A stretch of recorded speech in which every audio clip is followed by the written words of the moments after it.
అందరికీ నమస్కారం అండి. ఇవాళే మొదటిసారి నేను ఒక పార్లమెంట్ మెంబర్గా మా రాష్ట్ర అధ్యక్షులు పల్లా శ్రీనివాస్ గారితో, వేపాటి చిరంజీవి గారితో, గండిబాబుజీ గారితో స్టీల్ ప్లాంట్ రివ్యూ చేయడం జరిగింది. సిఎండి, ఇతర డైరెక్టర్లు, హెచ్ఓడీస్ అందరు కూడా గత 2 గంటలుగా ఈ ప్రెజెంటేషన్ ఇచ్చారు. అండ్ ఇవాళ పొద్దునే నేను రాత్రి కూడా ఇంగ్లీష్ న్యూస్ పేపర్స్, 2 న్యూస్ పేపర్స్లో కొంత న్యూస్ కూడా వచ్చింది.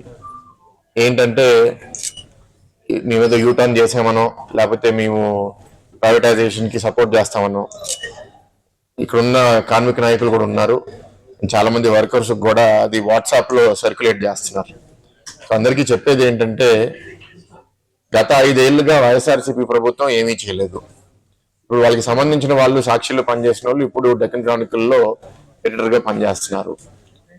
వాళ్ళు ఇప్పుడు ఎవరి ద్వారానో ఆర్టికల్ రాయిపించి, నాకు అర్థం అవుతుంది ఏంటంటే అది కూడా ప్రత్యేకంగా స్టీల్ మినిస్టర్ వచ్చి ఒక రోజు ముందు అది రిలీజ్ చేసి అందరికీ భయభ్రాంతులు పెడుతున్నారంటే వాళ్ళ ఉద్దేశం ఏంటి?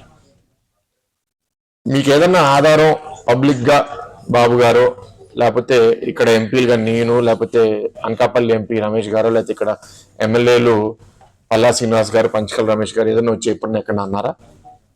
ఏ ఆధారం లేకుండా ఇంగ్లీష్ మీడియా అట్లా రావడం అనేది చాలా ఇర్రెస్పాన్సిబుల్ గా భావిస్తున్నాను. ఎందుకంటే ఇది చాలా మంది జీవితాలకి ముడిపడిన సమస్య. అంత ఈజీగా లైట్ గా వాళ్ళు రాయడం అనేది కరెక్ట్ కాదు. సో దాని మీద చర్యలు కూడా మేము తీసుకుంటాం. ఎందుకంటే మిస్ఇన్ఫర్మేషన్ స్ప్రెడ్ చేయడం అది కూడా అందరికీ, మనందరికి కోరేది ఏంటి?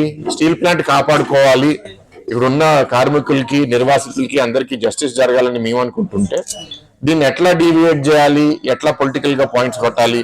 వాళ్ళు పవర్ లో ఉన్నప్పుడు 5 ఏళ్ళు చేయలేకపోయారు, ప్రతిపక్షంలో ఉన్నప్పుడన్నా మా పని మమ్మల్ని చేయనివ్వచ్చు కదా.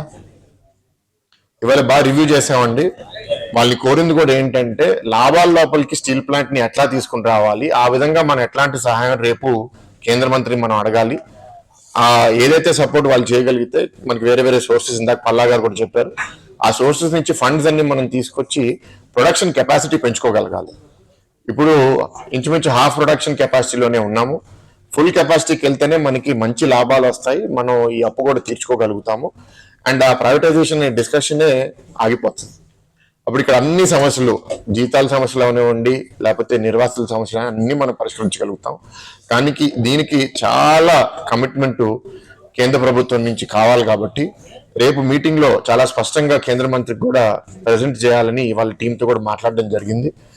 మనం రేపు ఈ సహాయం కేంద్ర ప్రభుత్వం ఇచ్చిన తర్వాత ఎట్లాంటి లాభాలు రాబోతున్నాయి, అప్పట్లా ఇవ్వబోతున్నాం అనే నమ్మకం మనం సృష్టించగలిగితే ఇంకా మనకి తొందరగా సహాయం వస్తుందని నేనైతే నమ్ముతున్నాను.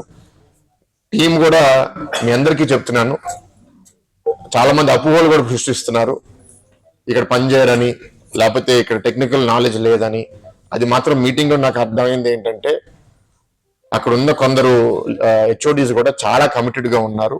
అండ్ ఈ ప్లాంట్ లో వర్కర్స్ కూడా చాలా బాగా పనిచేస్తున్నారని ఒక బయట నుంచి వచ్చిన ఆఫీసర్ కూడా చెప్పారంటే నాకు చాలా సంతోషంగా ఉంది. మనం దీన్ని ఇంకా